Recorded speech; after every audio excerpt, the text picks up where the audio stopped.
Olha, então faz-me aí um favor, mete-me ali no cantinho o símbolo da National Geographic, que eu vou tentar fazer assim uma voz à lá Eduardo Rego e narrar isto em condições.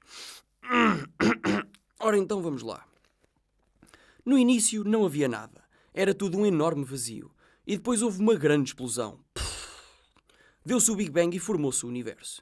E o universo desde então que está em expansão, e depois formaram-se os planetas, e o nosso tinha água, e apareceu vida, patati patatá, até que surge o homem e a humanidade. E é aí que eu quero chegar.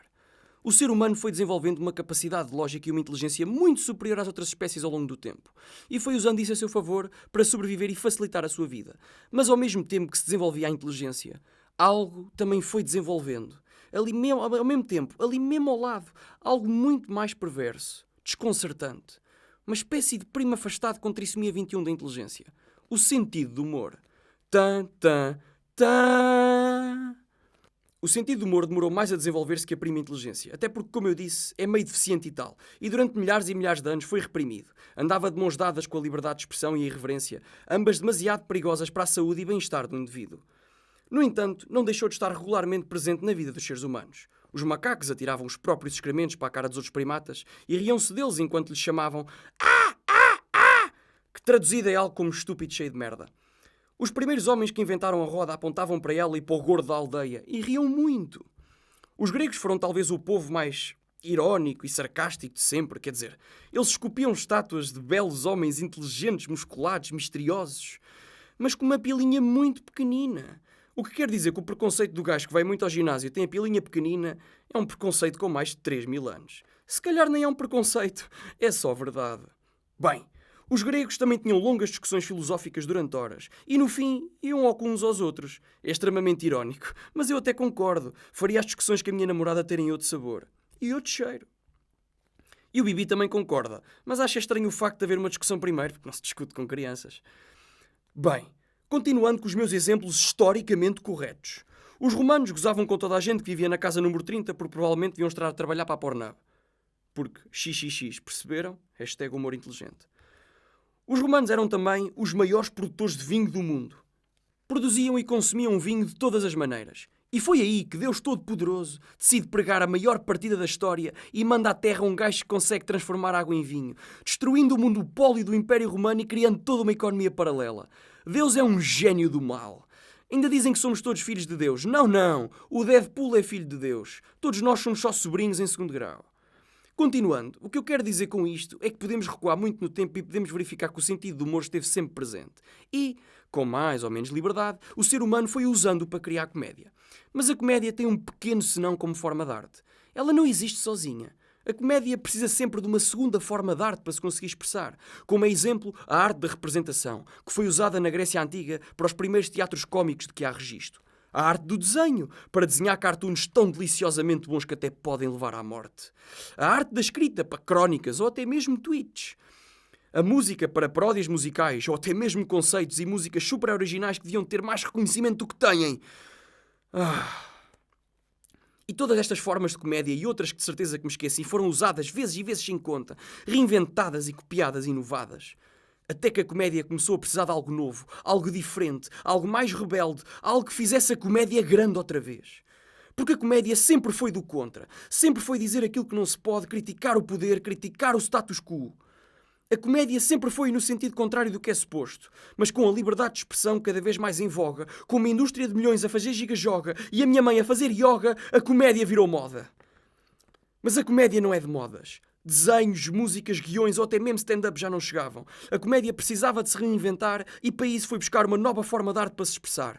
Uma arte tão obscura, tão negra, tão desconhecida, mas tão necessária para este novo passo da comédia.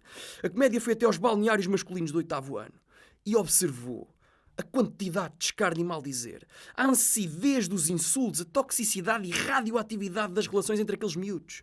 Mas acima de tudo, a capacidade de destruir moralmente, torturar psicologicamente uma pessoa, enquanto todas as outras se riem à gargalhada.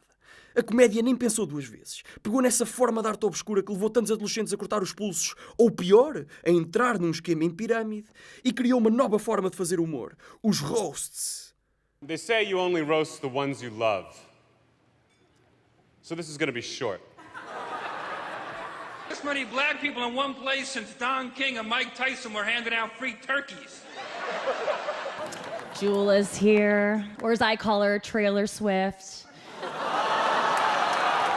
Julia Roberts, you live next to me at the beach, you know that. Thanks for all the visits.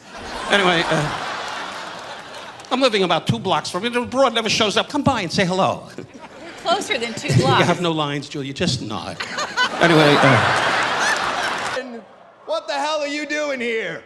Holy shit, Warren was great on Dancing with the Stars. He came in second and then celebrated by dragging his partner to the top of the Empire State Building. It's a walking tumor. Not exactly, it's a big deal when you spot a tumor. Of course, it wouldn't be a roast without Pizza Lampanelli here, everybody. Lisa Lampanelli. Good to see you, Lisa. I've never seen a circus bear in a pantsuit before. It's been a rough year for comedy. Not only did the world lose Greg Giraldo,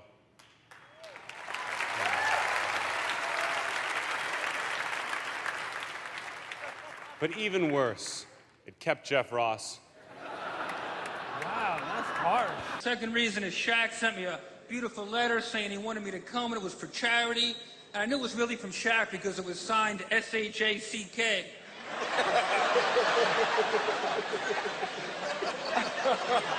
Shaq, man, you look good. You look good. Congratulations. Your knuckles look scraped. Did you walk here?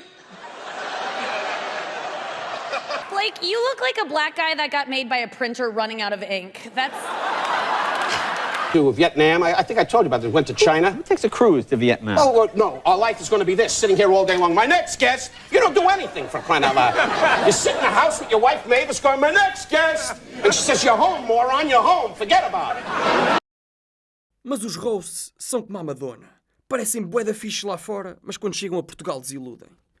Em Portugal ainda há pouca abertura para formas de humor mais agressivas, nomeadamente quando tocam famosos, ricos ou apenas pessoas pelo qual se deve ter respeitinho. O que levou a que quase todos os roasts feitos a pessoas, vamos excluir os roasts à SIC Radical ou roast ao cancro, porque foram roasts a coisas e os sentimentos das pessoas são diferentes, mas nos roasts feitos a pessoas, as pessoas escolhidas foram pessoas que por si só já são muito gozadas e alvo de piadas em geral.